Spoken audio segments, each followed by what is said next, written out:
This is based on, DACA was based on a principle called prosecutorial discretion, right? Prioritizing your prosecution, getting to the most important issues first. Just yesterday, Tom Bossert said at the White House press conference that, we're going to give our priorities to getting the people out of here who are both undocumented immigrants and have committed some sort of crime.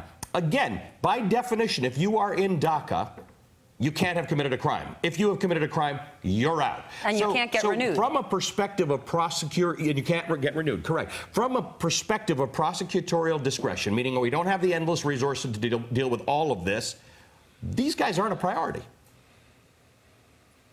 Well, actually, it's not correct to say that if you haven't committed a crime, you're not in DACA. Actually, DACA allows you to get the amnesty as long as you haven't been convicted. And so in one of the lawsuits I brought on behalf of 10 ICE agents... If you haven't been convicted, then you haven't committed a crime. Right. So what happens is a lot of gangbangers get arrested, but the state won't have the resources to prosecute all of them, and so they're released. It used to be before DACA that the local county sheriff would release them to ICE in the hopes that ICE would deport them.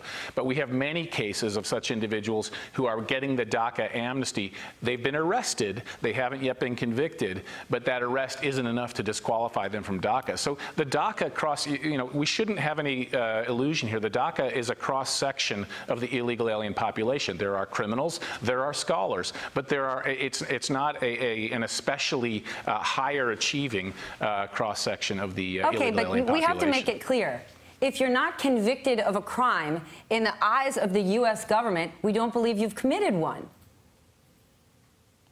Well, but on the other hand, if you have been arrested and you are a gang member, which is some of the case of these DACA aliens, according to the testimony. That might be the world you want to live in, I'm sorry, sir. There are many people. You're presumed innocent. You're presumed innocent until proven guilty in the United States of America. Removal is not the courts. Okay, right. But let me just unpack what you just said. Removal is not a criminal penalty. If you are removed to your home, you have not been convicted of a crime, and so yes, law enforcement can make judgments and say, you know what? We have to choose. We have limited resources. Which person do we remove first? Let's remove the person who was arrested for gang-banging activity or who is a gang member. That is a decision that can be made, and it's not a presumption of innocence question, because removal, again, is not a criminal penalty you're imposing. You're simply asking the person to go back home. I'm going to take a leap. I might not know how Neil Gorsuch would vote, but I'm going to take a leap and say Mark Zuckerberg isn't looking to hire gangbangers. He has put together a coalition, a group of CEOs who are backing the Dreamers. President Trump, a business-first, pro-business president, as he likes to say he is,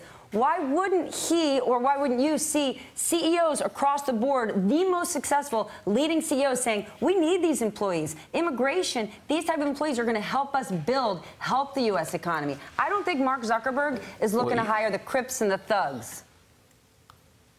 Well, you often see CEOs and coalitions of business owners who will support amnesty of any sort. They support the legislative amnesties in Congress, and they support an amnesty like this one. Why do they do it? Because they want to see cheaper labor. If you have more labor, especially alien labor, pushed into the market, willing to accept employment for a lower wage or a lower salary, they are allowed to depress wages. Do you think There's always been this alliance between those who hire. Looking for cheap labor?